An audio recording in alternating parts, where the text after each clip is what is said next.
सोन विंध्य गंगा के हम आज 10वें सोपान पर खड़े हैं।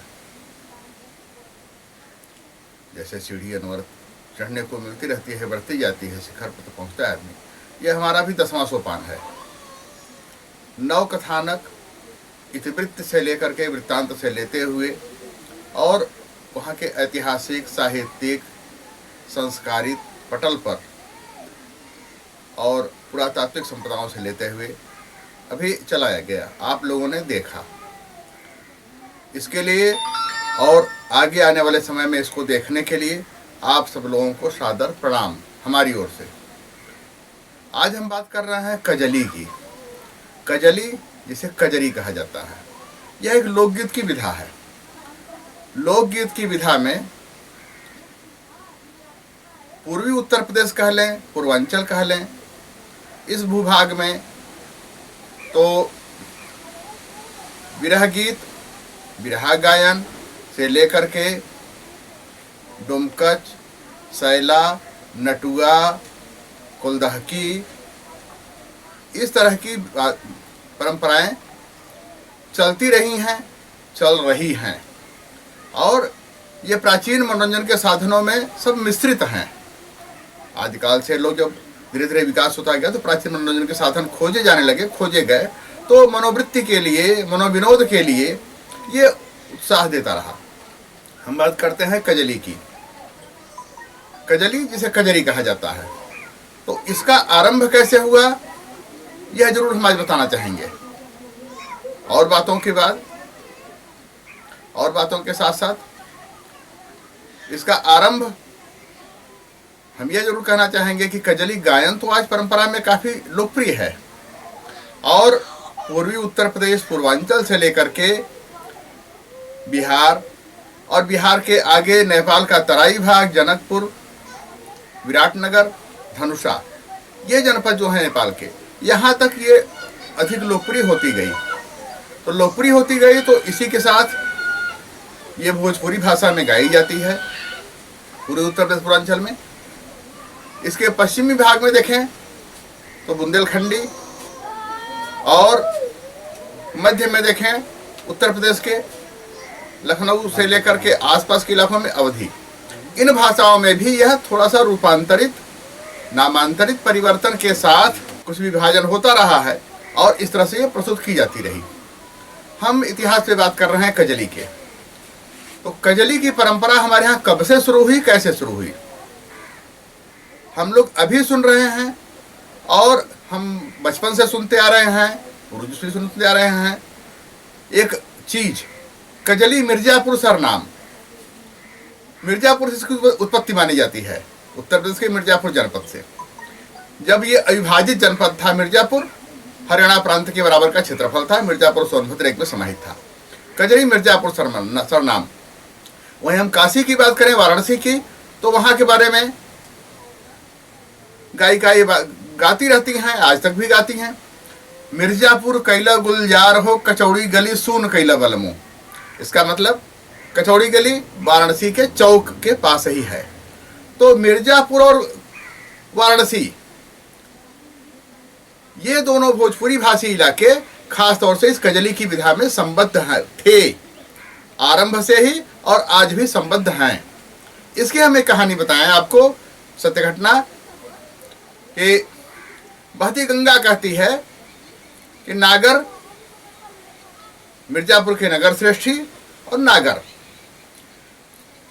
नागर सुंदरी नाम की नायिका, मिर्जापुर की त्रिमोहानी एक मोहल्ले में सुंदरी नाम की नायिका, काफी कुछ इनसे, इनका और नागर का दोनों का काफी प्रेम हुआ। प्रेम प्रलाप आगे बढ़ता गया, परवान चढ़ती गई मोहब्बत इन लोगों की, एक दूसरे के प्रति अगाध प्रेम श्रद्धा रही, समर्पण का भाव रहा। जब ये वाराणसी से आ रहे थे, उस समय पुल नहीं बना था गंगा में मिर्जापुर के पास आने में, तो चील पड़ता है मिर्जापुर के गंगा के उत्तरी तट पे, गंगा के दक्षिणी तट पे मिर्जापुर सिटी बसी हुई है, जनपद बसा हुआ है। तो वहां से नौका से वो आए मिर्जापुर, वो थे, उनके साथी थे और भी लोग थे, आए। और यहाँ जब चूंकि नागर की जो ये प्रवृत्ति थी प्रेम मोहब्बत की, यह तो एक थी, लेकिन दूसरी बड़ी बात यह थी कि वो स्वाधीनता संग्राम में लगे हुए, उसमें रत काफी लोगों का वो कहीं न कहीं से विभिन्न प्रकार से अपनी उपादेयता अर्पित किया करते थे, सहयोग किया करते थे, संरक्षण किया करते थे, जैसे भी जो बन पड़ता था वो सहयोग करते थे ब्रिटानी सल्तनत में, उस हुकूमत में। तो अंग्रेजों ने कई बार चेतावनी देने के बाद उन्हें काले पानी की सजा दी। अब ब्रिटिश हुकूमत ने काले पानी की सजा दी, यह नागर को नहीं मालूम, और नागर नौका से आ गए मिर्जापुर। मिर्जापुर का नारघाट, नारघाट का बरिया घाट का आपस में संबंध काफी गहरा रहा है इस कजली विधा को लेकर के, और बीच में ही त्रिमोहानी पड़ती है जहाँ पे नायिका रहा करती थी। तो इस मोहल्ले की बात है। और यहाँ पे जब वो आए हैं, ये इस बात सुंदरी, इसका उपनाम कजली, जब इसको ये मालूम हुआ, वो लगी प्रतीक्षा करने नारघाट पर बैठ करके ही। जब वो आते हैं और वहां से काले पानी की सजा हो जाती है ब्रिटानी सल्तनत में, तो उसके मुंह से विरह गीत में, वो चूंकि नर्तकी भी थी, गायिका भी थी त्रिमोहानी की, और काफी कुछ एक विरह गीत में एक पीड़ा मिश्रित हुई और अंतस्थल से जैसे प्रस्फुटित हो गई उसके मुखरों से, उसके मुखर से, और अंतर्वेदना उसकी जो प्रतिभूत हुई, जो व्याख्यायित हुई। नागर नैया जाला काले पनिया रे हरी, ये आरंभ है कजली का।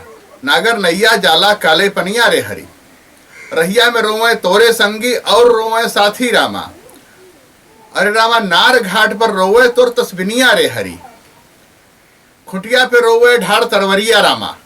तो इस तरह से ढाल तलवार और प्रेम मोहब्बत दोनों की बात वो कहती है। और विरह वियोग में इस कदर उनके काले पानी, जिसे आज अंडमान निकोबार हम कहते हैं द्वीप समूह, तो वहां तक काले पानी जाने के बाद वो विरह वेदना में इतनी विह्वल क्या हो गई, बल्कि विह्वलता की पराकाष्ठा पर पहुंच करके वो दीवानगी की हद तक आगे बढ़ गई और बावली होके लगी घूमने। कोई एक रोटी दो रोटी देता था तो भोजन कर लेती थी, फटे वस्त्र उसको मिल जाते थे पहनने के लिए, पहनती थी, और ऐसे ही उसका जीवन यापन हुआ। बड़ी दुखद मृत्यु हुई उसकी, ऐसे ही सड़क पर भटकते हुए, गली गली टहलते हुए, अर्धविक्षिप्त अवस्था में। तो इस तरह से ये जो लिखा उसने, उसी विधा को अनुकरण किया गया, उसके विरह वेदना को। और आज तक भी जो कजली गाई जाती है, लिखी जाती है, वो विरह वेदना की ही झंकार है। विरह वेदना में हे रामा, हो हरि या ना, इस तरह के टेक आते हैं। जो उसने शुरू किए थे वही सब टेक आज भी दिखते हैं, लेखन से लेकर के गायन तक में। तो इस तरह का इसका रहा। लेकिन इसमें हम थोड़ा सा और बात जोड़ना चाहेंगे आप लोगों के समक्ष कि मिर्जापुर में के विंध्यवासिनी देवी, जिन्हें कज्जला देवी भी कहा जाता है, उनकी स्तुति करके जिस दिन कजली का पर्व पड़ता है, यहाँ पे गठेड हॉलीडे होता है, कजली का पर्व पड़ने पे उस तरह से जो स्थितियां आती हैं, तो उस पर्व पर वो भाद्रपद के तृतीय दिवस पर कृष्ण पक्ष में पड़ता है। तीज और कजली ये दोनों एक पर्व मनाया जाता है। तो वो कज्जला देवी की, यानी कि माँ विंध्यवासिनी की पूजा उपासना करके व्रत रहती हैं, और रात को गायन होता है, रत जगा, जिसे रात्रि जागरण कहते हैं। तो इस तरह से एक कज्जला देवी पूजित तो हुई ही देवी के रूप में, लेकिन बात इसमें देवी गीत की नहीं आती है, बात सब विरह वेदना की आती है। इसका एक भाव और निकलता है। यहीं जिनके अधीन मिर्जापुर हुआ करता था कंतित राज्य, कंतित राज्य के राजा की एक लड़की थी जिनका विवाह हो गया, पति से काफ़ी प्रेम करती थी, वो समर्पित थी, लेकिन अचानक उसका किन्हीं राजनीतिक कारणों से, राजकीय वजहों से उसका पृथकीकरण करा दिया गया, वह पृथक हो गई। तो उसके विरह में भी गाना गाने लगी। उसका नाम कजरी था। लोग उसको जोड़ते हैं विरह वेदना को ही। कुल मिलाकर के विरह वेदना जो श्रृंगार रस में है, यही प्रवाहित होती रही तब से लेकर के। श्रृंगार रस में संयोग और वियोग, यानी प्रेयसी अपने प्रियतम से या तो कोई मांग कर लेती है, मांग करती है, या फिर उनके वियोग में, उनके न मिलने से, बिछुड़ने में विरह गीत गाती है। यही सारी स्थितियां हैं। जैसे हम बात करें कि पटना की गायिका शारदा सिन्हा की, तो उनके कुछ लय हम बताएं आपको कि पिया मेहंदी ले आए द मोती झील से, जाय के साइकिल से ना, ये उनकी मांग हो गई। और दूसरी बात, पनिया के जहाज से पलटनिया बनी आई है, पिया ले ले आई है ना, सिंदूरा बंगाल के। तो इसका मतलब ये हुआ कि पलटन लेके आने वाले पानी के जहाज से, वो एक आज़ादी के द्वंद्व की बात मुखरित होती है, जिस आज़ादी के द्वंद्व में नागर भी लगा कर रहा करते थे और कजली प्रेम प्रेयसी होने के नाते ये वियोग का वर्णन हुआ और दुखद स्थितियां आई और काफ़ी विदीर्ण स्थिति में वो उसकी परिणति साकार हुई, जो राजनीति से लेकर के और उस समय के, ये मान लें आप कि बड़े बड़े साहित्यकार, विधा के लोग काफ़ी उसमें समाहित होते गए लिखने के लिए, और आज़ादी की लड़ाई के दीवाने भी इस विधा को ही अधिक प्रेम करने लगे, क्योंकि आज़ादी की लड़ाई के दीवाने काफ़ी हद तक शहीद हुए, बलिदान हुए। तो उनके यहाँ भी परिवार में वही स्थितियाँ, तो कजली काफ़ी हद तक लोकप्रिय होती गई, यहाँ से लेकर के पूर्वी उत्तर प्रदेश से बिहार और नेपाल के तराई भाग तक। इधर उसी के सटा हुआ ये पड़ जाता है आपका झारखंड का इलाका। यहाँ तक भी हम बुंदेलखंडी की बात करें तो झांसी, महोबा से लेकर के ललितपुर तक बुंदेलखंडी में, अवधी, लखनऊ और उसके आसपास में।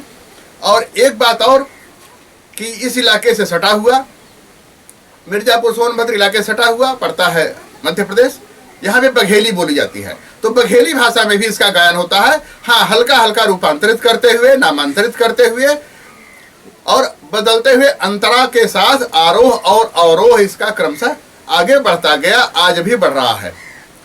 इसमें चौलर, धुनमुनिया, झूला गीत, रज्जगा, ये सारी विधाएं इसमें समाहित होती गई। गुजरात के दांडिया नृत्य की तर्ज पे इसमें चौलर भी गाया जाता है। तो विरह वेदना में यह भी झूला गीत भी गाया जाता है, संयोग में भी, वियोग में भी। झूला परा कदम की डारी, या केकरा के भीजेले धानी रे चुनरिया, केकरा के भीजेला रुमाल हो, पड़ेला झीर झीर बुनिया। तो इस झीर झीर बुनिया पे हम जरूर आपका ध्यान आकर्षित करना चाहेंगे कि सावन में ही, श्रावण मास में, यानी सावन जिसे कहते हैं हम लोग, सावन में ही उनको काले पानी की सजा हुई थी, जिस समय कजली काफ़ी दीवानी हो गई। और इसकी शुरुआत कजली गायन की जो होती है वो आषाढ़ के द्वितीय पखवाड़े से, यानी द्वितीय पक्ष से, और भाद्रपद यानी भादों, सावन पूरा गाया जाता है और भादों के पहले पखवाड़े तक ये गाया जाता है। जबकि उसकी भादों के दूसरे पखवाड़े में, पहले पखवाड़े में ये पड़ जाता है आपका कजली और तीज, तीसरे दिन किरण पक्ष में। तो इस तरह की स्थितियां आती हैं। अब रही बात इनकी, इनके बाद हम अभी और वृत्तांत हम अभी बयां करते हैं। मिर्जापुर से लेकर के सोनभद्र, जो अविभाजित जनपद का अंग रहा, 1735 में बना मिर्जापुर जिला, 1795 भी कुछ लोग कहते हैं, और 1989 में बना, उससे विभाजित हुआ है सोनभद्र। तो ये दोनों जिले एक ही थे। इसके बाद देखें हम तो प्रयागराज तक, शंकरगढ़ में और काशी यानी वाराणसी तक कई अखाड़े चला करते थे कजली के रचनाकारों के। कजली के रचनाकारों के जो अखाड़े चला करते थे उनमें मूरत, जहांगीर, बफाती, और इसके साथ साथ कई अन्य लोग उन अखाड़ों में सम्मिलित होते थे। कुछ इसमें आशु रचनाकार भी आ जाते थे। आशु रचनाकार जो स्वतः आमने सामने का मुकाबला करते हुए, दो पक्षों का मुकाबला होता था कजली गायन का, और अपने उत्तर और प्रत्युत्तर तुरंत वो दे दिया करते थे अपनी स्वरचित तत्काल की भावनाओं से निकली रचनाओं से, उत्तर प्रत्युत्तर दिया करते थे बिना लिखित। तो इस तरह के आशु रचनाकार भी हुआ करते थे। आज तो लगभग इनका विलोप सा हो रहा है, लेकिन इस तरह की स्थितियों में देखें तो उसके बाद एक पंडित शिवदास जी मालवी, ये पिंगल भाषा के बड़े महारत हासिल थे, और इन्होंने एक अच्छी कई कजली, एक अच्छे कवि के नाते कई अच्छी कजली इन्होंने लिखी और उसके बाद वही गायन की जाने लगी पिंगल भाषा में। तो पिंगल भाषा का भी इसमें आक्षेप है, आप देखें इसको। और जो हमने शब्दावलियां बताई उसके अलावा या उन भाषाओं के अलावा पिंगल भी है। और पिंगल के याद देखें तो वाराणसी के भारतेंदु हरिश्चंद्र, जिनके नाम पे हिंदी साहित्य का इतिहास पढ़ाया जाता है, उन्होंने भी कजली की रचनाएं की। तो भारत के अंतिम मुगल बादशाह बहादुर शाह जफर ने अपनी रचनाओं में ये साफ स्पष्ट लिखा है, कई रचनाएं की उन्होंने, उनकी रचनाएं गाई गई उस अंतिम मुगल बादशाह को के ज़माने में। इस काले पानी की सजा पाने के स्थिति के बाद की ये सर्जना है कि झूला डारो रे अमरैया, इसी तरह के कई गीत उन्होंने लिखे जो गाए जाते हैं। अमीर खुसरो काफ़ी हद तक लिखे इसको। और बाद के समय में देखें तो काफ़ी प्राचीन फिल्म देख लें विदेशिया, जो भोजपुरी में बनी, विदेशिया में भी यही गीत, उसमें ढुनमुनिया ताल बजता है, ढुनमुनिया में निबद्ध है वो, जो हमने कुछ विधाएं बताई आपको चौलर, ढुनमुनिया, झूला गीत, रंगोली और डांडिया की तरह और नृत्य। तो इस तरह से जो किए जाते हैं। रतजगा जो रात्रि भर गायन होता है जिनका, तो उसको रतजगा बोलते हैं। रात्रि जागरण में एक बात और कि रात्रि जागरण में महिलाएं ही गाती हैं, उसमें पुरुषों का प्रवेश वर्जित होता है, जबकि अन्य में पुरुषों का समूह अलग आपस में विचार करता है, एक दूसरे का जवाब देता है। जवाबी कव्वाली की तर्ज पे ही कजरी, जवाबी कव्वाली की तर्ज पे कजरी। जैसे आज उतनी कजरी जवाबी नहीं चल पाती है, इसलिए कव्वाली नाम लेना पड़ा।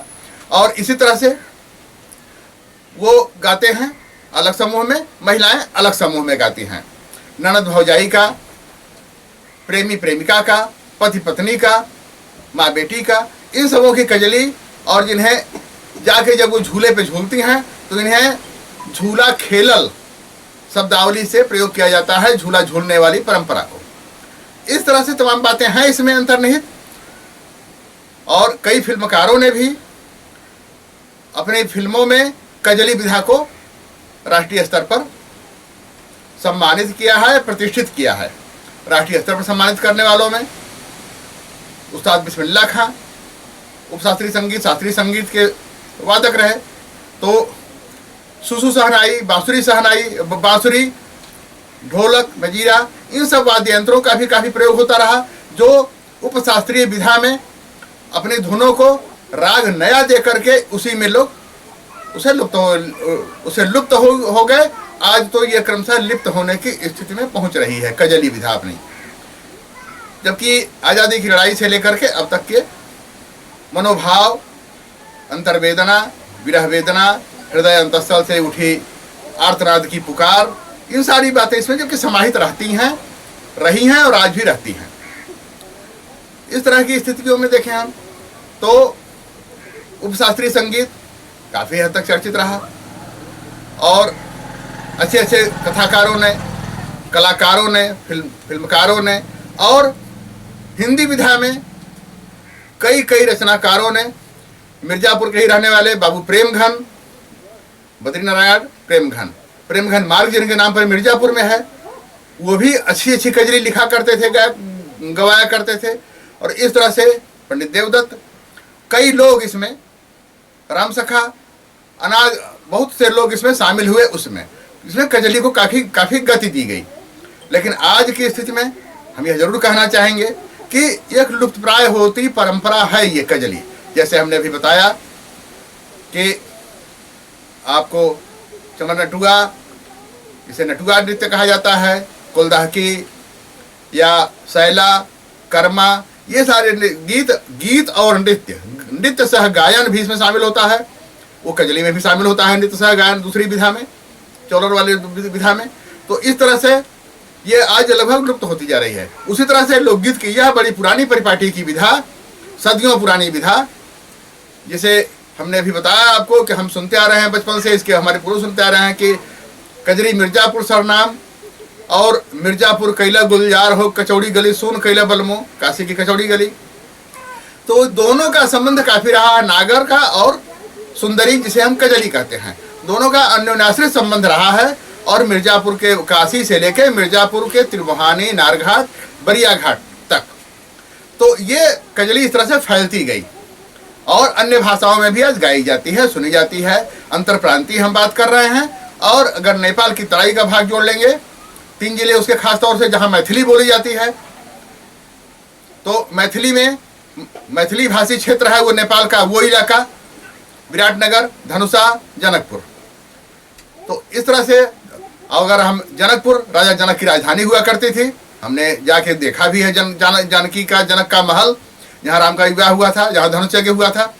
तो सीतामढ़ी बिहार में तो उन्होंने हल चलाते हुए प्रौधा गांव में सीता जी को पाया था राजा जनक ने, लेकिन उनकी राजधानी वहीं हुआ करती थी। तो इसलिए मैथिली यहाँ से लेकर के वहाँ तक बोली जाती है।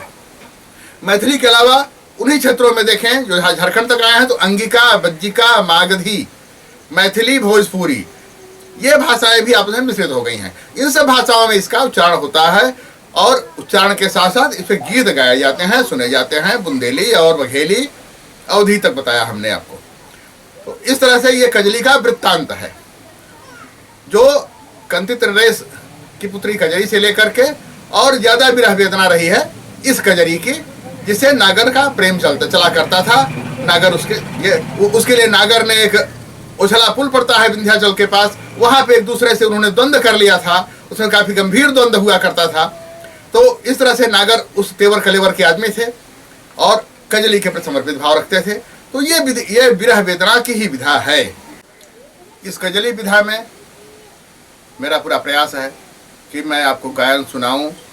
मिर्जापुर की अजिता श्रीवास्तव, जो अभी राज्यपाल से पुरस्कृत हुई, महिषी आनंदीबेन पटेल से, तो उन्होंने कजली विधा के बारे में यही बताया कि अंबिका दत्त से लेकर के रसिक बिहारी से लेते हुए जहांगीर, इमामन, तमाम लोग कजली विधा में, हिंदी के कवियों से लेकर राम सखी तक तमाम लोग इसमें लगे रहते थे। और हमने विधाएं भी बताई आपको चौलर ढुनमुनिया आदि। तो उसमें चौलर पे इनका गीत आप सुनेंगे। गोरिया कहे बलम हमरा के ऊंच अठरिया चाही ना, गोरिया कहे बलम हमरा के ऊंच अठरिया चाही ना, चढ़त अषाढ़ खेती बरिया चाही, हर हेंगा बरियरिया चाही, झलुआ झूलई बदे के हमके कदम कटरिया चाही ना। तो सावन में तो झूला झूलने की परंपरा, और सावन में ही निकलो काले पानी की सजा हुई थी नागर को। तो इसलिए सावन बहुत चरमोत्कर्ष पर हो जाता है। आषाढ़ में और भादों में तो एक एक पक्षे लिए जाते हैं कजरी गायन के। सावन एकदम झूला झूलने का एकदम चरमोत्कर्ष पर का शिखर पहुंच जाता है। तो इस तरह से इनका गायन आप सुनेंगे। और हरदोई की गायिका, जिनका आवास लखनऊ में भी है, वंदना गुप्ता जी, इनके भी आप कुछ गीत सुनेंगे शिवद्वार के संदर्भ में। शिवद्वार मंदिर यहाँ पे है, सोनभद्र में ही सबसे प्रतिष्ठित मंदिर शिव का, शिव पार्वती के समृद्ध प्रतिमा है। तो यहाँ पर उनके भजन जिसकी रचना की हमने, और एक कोरोना की स्थिति में रचना एक की, जिसका आप अजिता श्रीवास्तव के मुख से सुनेंगे। तो आप इन सबों को सुने और देव महादेव को नमन। यहाँ के शिवद्वार के लिए यहीं पे मुख्यालय, सोनभद्र मुख्यालय के पास गौरी शंकर महादेव पड़ते हैं। तो वहाँ पर भी वो शिवलिंग में माँ पार्वती की प्रतिमा जिसमें बनाई गई है, वहाँ का दृश्य बड़ा अच्छा है, मनोहर है। इन सब स्थानों के दृश्य आप देखें, इनके बारे में आप सुने। अभी गायन परंपरा शुरू हो रही है आपके सामने। पुनः प्रणाम।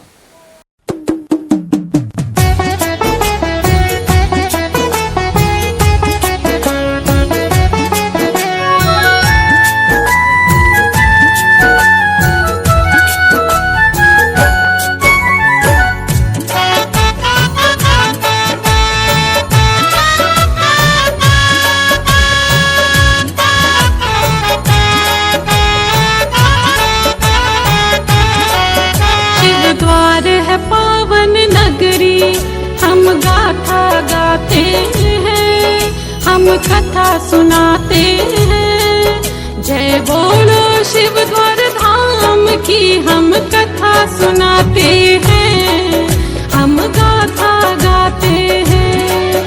जय बाबा भोलेनाथ, जय काशी विश्वनाथ, जय बाबा सोमेश्वरनाथ, जय बाबा जोगेश्वरनाथ।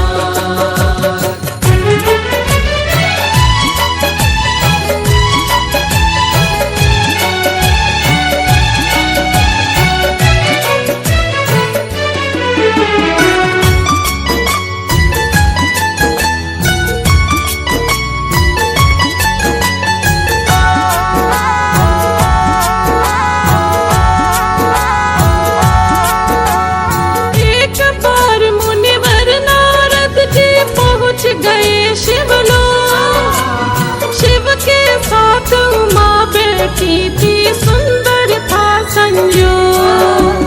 नारद बोले भोलेनाथ से चलिए नाथ वहाँ, काशी से दक्षिण दिश में बसा घोरावल है जहाँ। नारद बाबा भोलेनाथ से बात बताते हैं, सुंदर कथा सुनाते हैं। जय बोलो शिव द्वार धाम की हम कथा गाते हैं, हम कथा सुनाते हैं।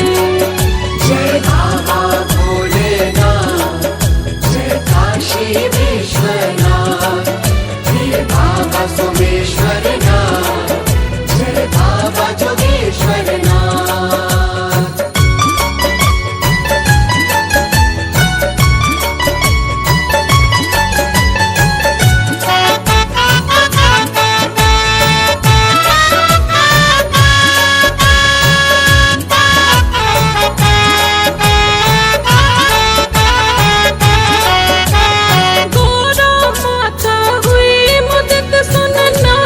की बातें चलेंगे पृथ्वी लोक में हम भी स्वामी संग विराजे।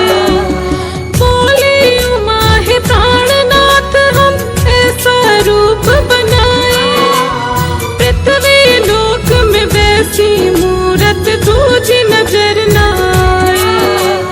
भोले बाबा गौरा संग एक रूप बनाते हैं, एक रूप बनाते हैं। जय बोलो शिव द्वार धाम की हम महिमा गाते हैं, हम कथा सुनाते हैं। जय बाबा भोलेनाथ, जय काशी विश्वनाथ, जय बाबा सोमेश्वरनाथ, जय बाबा जोगेश्वरनाथ।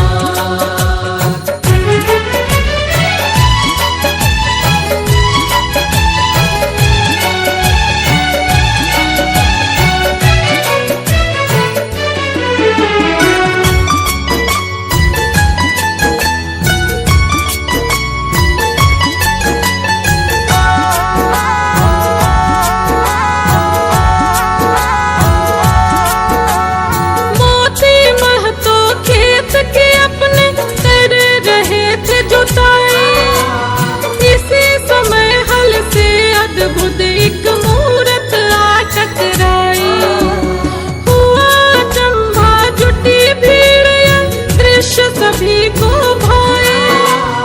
पहुँच खबर है जमींदार तक, लोग वहाँ पर आए। जमी से निकली मूरत में शिव रूप दिखाते हैं, अद्भुत रूप दिखाते हैं। जय बोलो शिव द्वार धाम की हम महिमा गाते हैं, हम कथा सुनाते हैं। जय बाबा भोलेनाथ, जय काशी विश्वनाथ, जय बाबा सोमेश्वरनाथ, जय बाबा जोगेश्वरनाथ।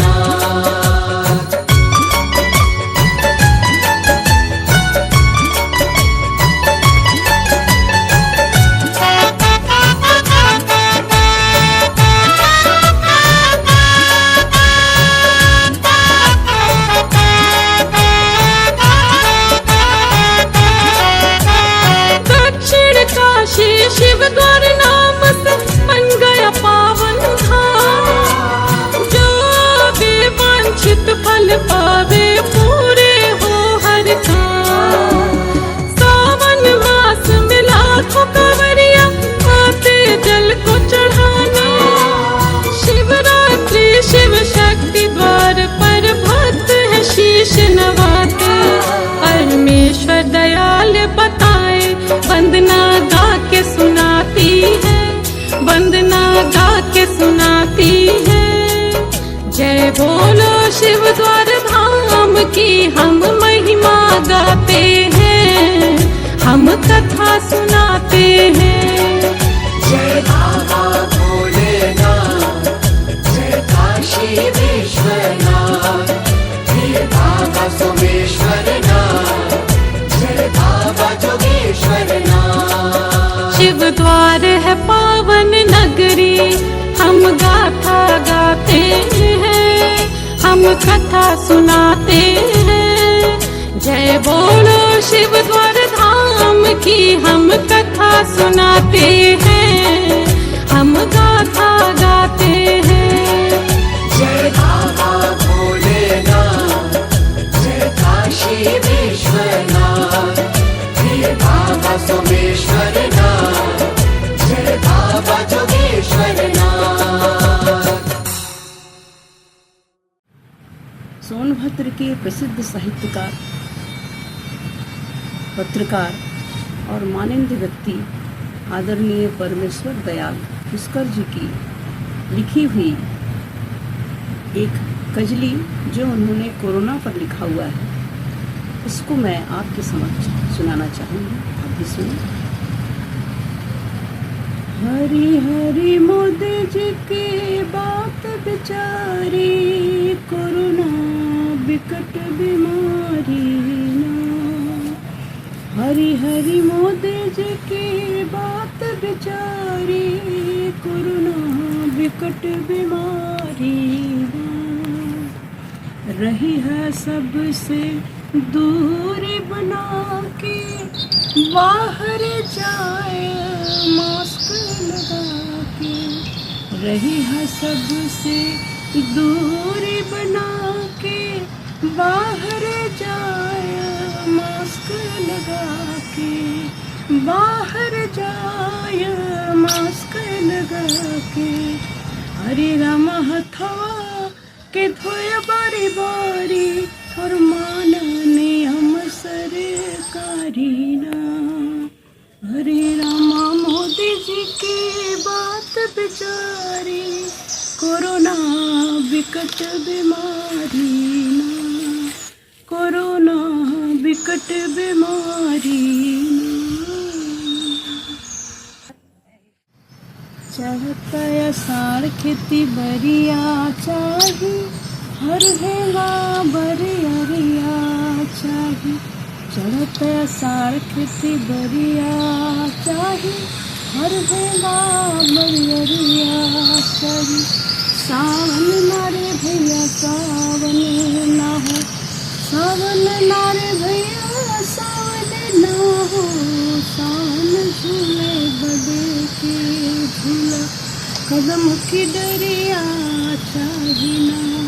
अरे गोरिया कहे बलम हमरा के, ऊंची अटरिया चाही ना, ऊंची अटरिया चाही ना। गजली की अनेकों धुनों में एक धुन है ढुनमुनिया गजली। आइए मैं आपके समक्ष एक ढुनमुनिया गजली सुनाती हूँ, जिसमें राधा कृष्ण के झूला झूलने का भाव निहित है। राधे संग झूले नंद लाल हो, अड़ेला झीर झीर बुनिया हो। राधे संग झूले नंद लाल हो, अड़ेला झीर झीर बुनिया। झीर झीर बुनिया, झीर झीर बुनिया हो, पड़ेला झीर झीर बुनिया। के करा के भेजला धानी रंग चुनरिया, के करा के भेजला धानी रंग चुनरिया। रे के करा के भेजला रुमाल हो, पड़ेला झीर झीर बुनिया हो। राधे संग झूले नंद लाल हो, पड़ेला झीर झीर बुनिया। राधा जी के भी दिला धानी रंग